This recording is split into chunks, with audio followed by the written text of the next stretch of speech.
என் பேர் விஷாலி. களரிப்பயிட்டு ஈவெண்ட்ல இருந்து நான் வந்து செலக்ட் ஆயிருக்கேன் 3% ஸ்போர்ட்ஸ் கோட்டாக்கு. நேஷனல் கேம்ஸ் அட்டன் பண்ணியிருக்கோம். அது இல்லாம ஹேலோ இந்தியா கேம்ஸ் அட்டன் பண்ணியிருந்தோம். ஹேலோ இந்தியா கேம்ஸ்ல வந்துட்டு ஓவராலா தமிழ்நாடு லெவல்ல வந்து நாங்க தான் 3rd பிளேஸ் வின் பண்ணியிருந்தோம்.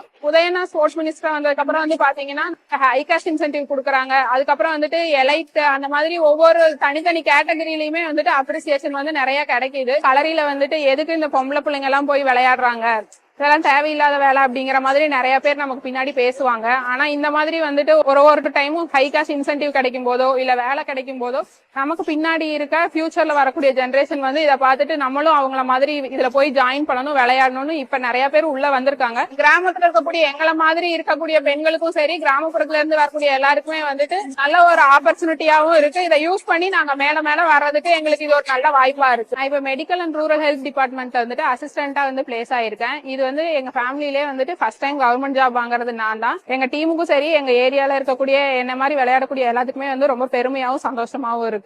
ஆனா வந்து என்ன சொல்லுவாங்கன்னா, இவங்க விளையாடுறாங்க, விளையாட்டோட அப்படி நின்றுவாங்கிற மாதிரி ஒரு மனசுதான் வந்து எல்லாருமே இருக்கும். 3% ஸ்போர்ட்ஸ் கோட்டாங்கிற ஒண்ணு கொண்டு வந்ததுக்கு அப்புறம் வந்து பாத்தீங்கன்னா இவங்களுக்கு வேலை கிடைக்குது அப்படிங்கறத பார்த்துட்டு படிப்பு ஒரு பக்கம் இருந்தாலும் விளையாட்டோட சேர்ந்து வரவங்களுக்கு இது வந்து ஒரு வேலை வாய்ப்பு அமைச்சு தராங்கும் போது அது பெரிய யூஸ்ஃபுல்லாவும் இருக்கும். ஸ்போர்ட்ஸ் டிபார்ட்மெண்ட்ல இந்த அளவுக்கு வந்துட்டு ஹெல்ப் பண்ணி சப்போர்ட் பண்ற உதயனாவுக்கு நான் வந்து மனப்பூர்வமா என்னோட தேங்க்ஸ் நான் தெரிவிச்சுக்கிறேன்.